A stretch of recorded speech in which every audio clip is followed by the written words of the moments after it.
then introduce about this whole framework from not just MOE, but our school as well. What are we doing to achieve holistically alongside our admirals? Lastly, about our homeschool partnership, right? I wanted to introduce a very important and good reading article from Health Hub. So I will show you the site later, the code that you can, QR code that you can scan. And then this idea of the power of a supportive community. So just to share, our school started in 1997. In terms of the enrollment now, we have a total of about 1,280 students. So it's a very healthy number in terms of a school in this north area. We have been through a lot in terms of the different phases of our school's journey, right? Starting from the years in 1997, when we were founding, it was the founding years, we were trying to forge our identity, build a culture for ourselves. Until 2000, and then when you see from 2000 onwards, a lot of the foundations built in national education. So instilling that sense of, again, national identity, the togetherness, the camaraderie amongst our students. So that is something until today we still continue to emphasize on. 2013, that is when we introduced our one-to-one computing. So just to share, there has been quite a lot in the news recently about guidelines with regard to the use of digital tools, with regard to the use of screen time and all. But just to also share that I think we have been on this journey ever since 2013, right? We are future-oriented in that manner to say that we put in place the right guidelines so that our students will be able to use their devices in school. We talk about the iPads for good learning. So the P3s this year is the first year that they will get started. Right, for the P1s this year, in terms of when it is your time for the P1s to get started on the one-to-one computing, they will start in P4. All right, so moving forward, this is the last batch of students that will start in P3. We have reviewed the program. Starting from next year onwards, it will be the P4s who will be starting. Right, it will be starting only when they are in primary 4. But we do a lot of things with regard to cyber wellness, making sure that our children are well equipped to know how to use the device responsibly first before they use it. At any time that they are using the devices in school, it is controlled, right? I think there were lots of questions coming from parents about MDM measures. How do we control screens, screen time, and so on and so forth.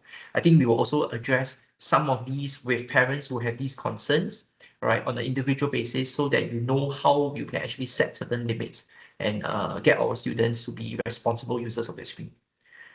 2018 onwards, that's where until today we are deepening our learning. And hence, when it comes to the academic abilities of our students, as a school, we pride ourselves on being able to bring out the best in our children when it comes to the academics, when it comes to their values. But academics, not because of drill practice, but because a lot of focus is on understanding the concepts. So it's concept-based teaching and learning, as well as the applications to real life, right? And then this year, we will also be bringing some of our P5s overseas. We'll be going to 3 different places, and I think more information will be given to the P5 parents and the students as well, those who have been identified to go with us for all these internationalization efforts. Because the next slide you will see will be our school's vision, and this internationalization efforts is important to us. So our school's vision is to have all our admirals, all of them, to be inspiring and empathetic leaders with a strong global outlook. Just now I mentioned about internationalization efforts. Pre-COVID, we had a lot of trips to different countries, right, as well as different cities, be it in China, in Indonesia, in Malaysia, different places. And we really wanted to build in our admirals the understanding of what is happening in the rest of the world, not just in Singapore. So that's why we spend effort in bringing our admirals overseas. Okay, COVID, during that period of time, we stopped for a short while, but now we are ready to restart this program, our overseas learning journey. In between, because of the COVID years, we didn't manage to bring our admirals overseas, but we managed to bring some of the programs to via an EOLJ, so e-learning, as well as also then bringing some of our partners into Singapore, into our schools. Okay. Mission-wise, so that you will see, is to nurture compassionate citizens and lifelong learners. Okay, so this is our school's vision and mission. All right. This next slide, I wanted to just mention to all parents, if you are already aware of this, just bear with me for a short while. Your children, our admirals, will always hear our teachers and myself talk about this. At the start of the year, when they first joined us for the P1s, we already talked to them about the importance of these 3 traits. We want all of them to have a grateful heart. So to have an attitude of gratitude, we want them to have courage, as well as to have the excellence mindset. So how did I actually put this across to them? Let me just show you some of these key points. So at home, I hope that parents, you will help me to also reiterate some of these things to your children, to our admirals, so that they will constantly have this at the back of their mind when they are coming to school. All right. Attitude of gratitude. So to be grateful for what they have and where they are. Right? To be in a school like Admiralty Primary School, are they grateful for their family? Are they grateful for what daddy, mommy are doing for them? Are they grateful for the teachers and friends that they have around them? To let them know that they are basically part of something that is bigger than themselves. So it's not about me, me, me. Think about others. Now you are in a big school with 1,280 other students, right? How do I behave myself such that I am not going to inconvenience the others around me? And we see gratitude as a very important foundation for building empathy and compassion. So I hope that we are all on this journey together. No matter what we do, we want our admirals to have empathy and compassion for others. The idea about courage, it's not about being fearless. So just a few days ago, I was just telling the admirals that it's not that they have nothing to fear. Oh, sorry. So in fact, it was just yesterday when I told the P5s, because they are away at the camp now. It's actually, do they know how to identify what their fears are? Tell us what their fears are so that we can also work with them to overcome their fears. Being young children, naturally, there will be a lot that they are fearful about. But if they can confront their fears, I think that is what we want them to grow up to do. Okay, and as leaders, we serve with courage. This idea that having courage to embark on a lifelong learning journey, right? So our learning shouldn't stop just because we have finished school. Finished primary school is just one part of the entire education journey. Even if they finish the tertiary education, that is not the end of learning. All of us adults here, let's also then role model that kind of disposition towards lifelong learning. So I hope, daddy, mommy, if all of you are also reading at home, are you also learning something new at home and showing your children that I'm still learning even though I'm already at this age, right? We continue to learn, we are actually role modeling for them. Excellence as a mindset, it's a lifelong pursuit. It is a habit and a journey. It's not a destination. And I think this part, we wanted all our admirals to be inspired to solve global challenges, right? Don't just, we think about the about the local issues. We know a lot about our local landscape, what is happening in Singapore, but then as part of understanding what's the rest of the world so that we can actually bring it back to Singapore as well. So these are our school values. Your children should be very familiar with them. Test them. At home, I think we should have such conversations with them all the time. Firstly, ask them, are they gracious towards others? Are they kind towards other people? Right? So it's not just about themselves. Are they responsible for their own actions, work, and belongings? So that is just an example I wanted to raise for all parents. If you realize that your children have forgotten to bring their water bottles, their homework, can we all make sure that they take responsibility for their own things? If they were to inform the teachers about it, then they will have to bear the consequences for it. Let's not bring their water bottles and bring their homework and everything and then request that it be sent to our students. Let them learn. Let them understand that with every action, there is a consequence. And hence from there, I will learn. The next day, I go back home, I must pack my bag. I must make sure that I'm the one packing the bag, not the helper, not daddy, mommy. I should be the one responsible. So sometimes my own daughter also likes to blame me for saying that because you all forgot to help me pack the lunchbox. And I'll be very clear with her. Whose lunchbox is it?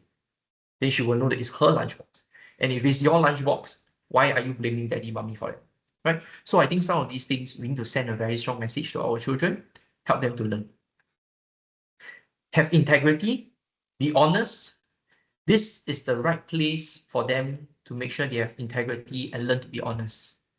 In school, we may scold them, we may actually have consequences for them, but they will also realize that when they start learning this manner, they grow up to be very good individuals with integrity and they become good citizens. So T stands for teamwork, to be a good team player.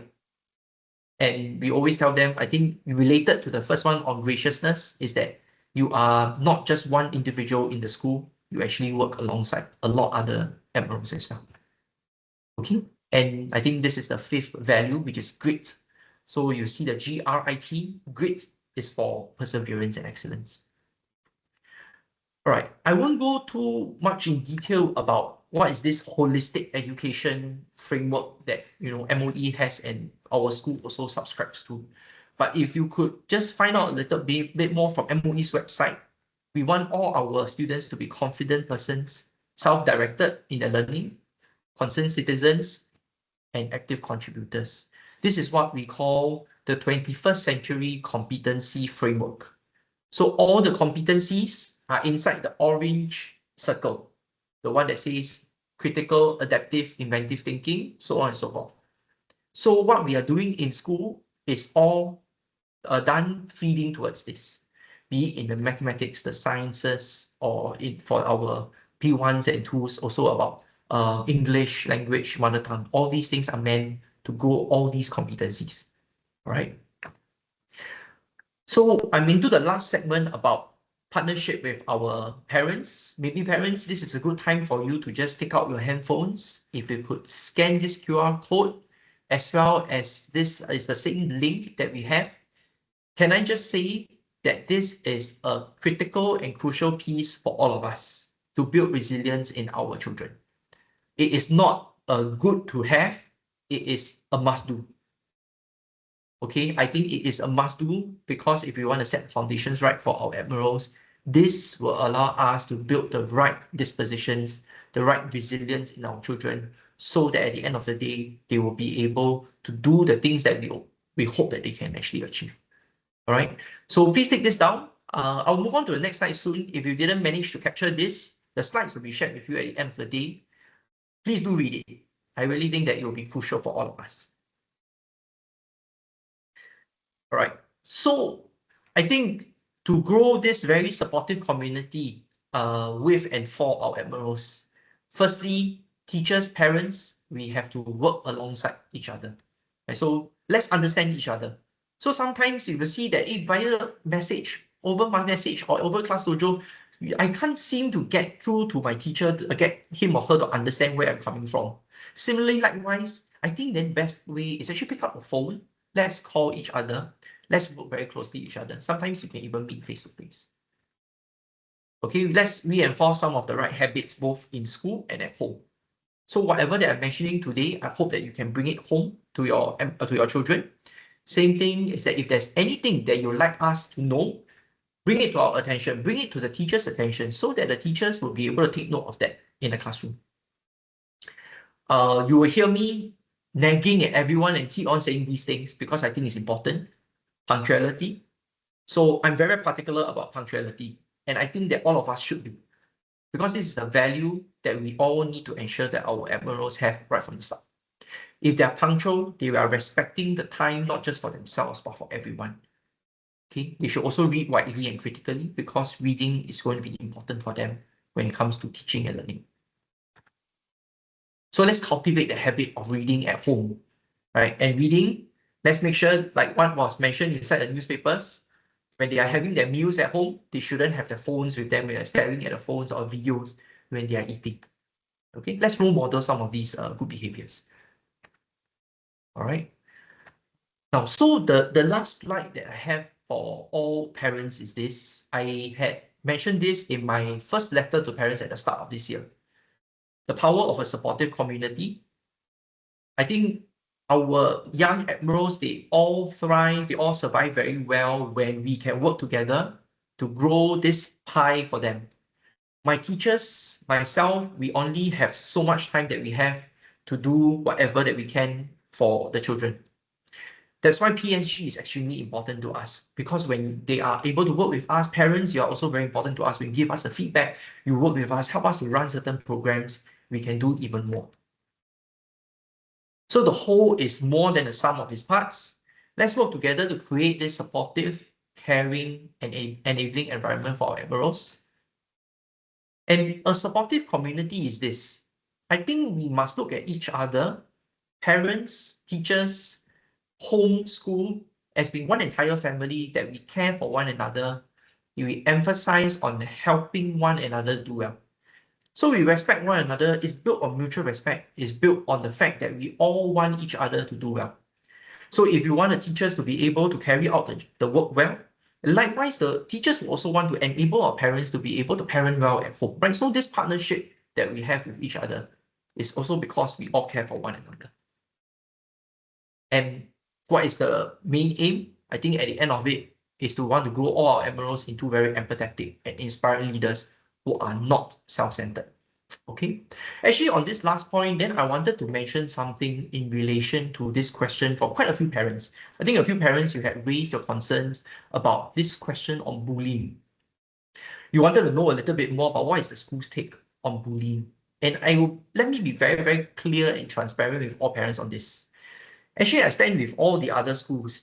It has been in the limelight recently because of, actually, if you ask me, social media doesn't do our schools justice to a certain extent, right? The way that it's being portrayed. Of course, we don't know what is the context and what is the background behind everything that has happened in some of the high-profile cases that we have seen in social media. Now, at the end of the day, I stand with all schools and everyone will agree with me, no one tolerates bullying. To me, if I ever find out of any bullying case, it saddens me. I am a parent myself. If I were to ever know that my girl has been bullied by someone, I will obviously be concerned. If my girl has been bullying someone else, I'll be extremely unhappy and upset with her. So as a principal of the school, I can tell you first and foremost, we don't tolerate bullying. But can bullying happen? Can there be cases in the school? It can. So the question for us is then, if there is ever a case of bullying that happens, what should we do other than the fact that we must investigate the matter very thoroughly, because we want to be fair to all parties here. We want to get all the facts right. I think importantly is one, we must make sure that whoever has been bullied, the person on the receiving end is able to get over this trauma. The person must be, we must look after the well-being of the person such that the person can recover, can get over the trauma. I think that is very, very crucial, right? Because naturally, imagine if your child, touch wood, has been on the receiving end, naturally we want to help him or her to get over it. We want to help him or her develop the confidence and to be well. That's important. Secondly, is that on the part of whoever the bully is, the bully must receive the consequences that are severe enough to help him or her learn. Because we do not ever want the bully to ever repeat this, because no one wants to see a bully repeat this to anyone else. That's extremely important. So some of the consequences that the bully will receive has to be severe enough to teach the person, right? So you can imagine it has to be severe enough to teach the person so that any bully or anyone who sees that will know that they will never ever want to do that. So it is also in a sense a deterrent to the others who may be thinking that if this is funny, it's good for me to do, and so on and so forth. So this is the second thing. I think then the last thing is also that there is sometimes, actually most times, a need for us to restore the relationship between the bully and the bullied. Because sometimes they may come from the same class, other times maybe not. But especially if they are from the same class, and if then you can't run away from whoever these people are, whoever these students are. And how do we restore this relationship, but also send a very strong signal to the bully that it must never ever happen again? So we will continue to always want to support the students who have been on the receiving end. So I think to the parents of children who may be on the receiving end of some of these incidents, I think we want to make sure that if you ever notice that your child is feeling very upset about certain things, or your child brings anything to your attention, my word on this is that always bring it to our attention. Don't hesitate to bring it to our attention. We also want to teach our students, those who have been on the receiving end, to don't be worried about letting us know, because you must let the school know so that we can help you to find a solution to this, right? We must help you to actually get to the root of the problem, right? Sometimes I think children who have been bullied, the common thing that we hear is that they are very scared of coming to the school. So we want to make sure that the children tell us, the friends also tell us. That's very important. And also to parents, should we ever get in touch with you to say that there are certain things that Admirals, your children have done wrong, I think let's all be open to the idea that there will be consequences to help the students learn. But the consequences is not so that we can just punish them and then that's the end of it. We always do all these things in mind to educate our children so that they can grow from there. All right. So that's I think I've spoken quite at length about our take on bullying. We don't tolerate bullying. There's no way that if there is ever a bullying case, we will sweep it under the carpet. It's something for us to investigate very thoroughly, and we will definitely want to do something about it. Okay. So I've come to the end of my sharing. Thank you, parents, for listening to me. I think I'll pass the time over to Madam Yenny now.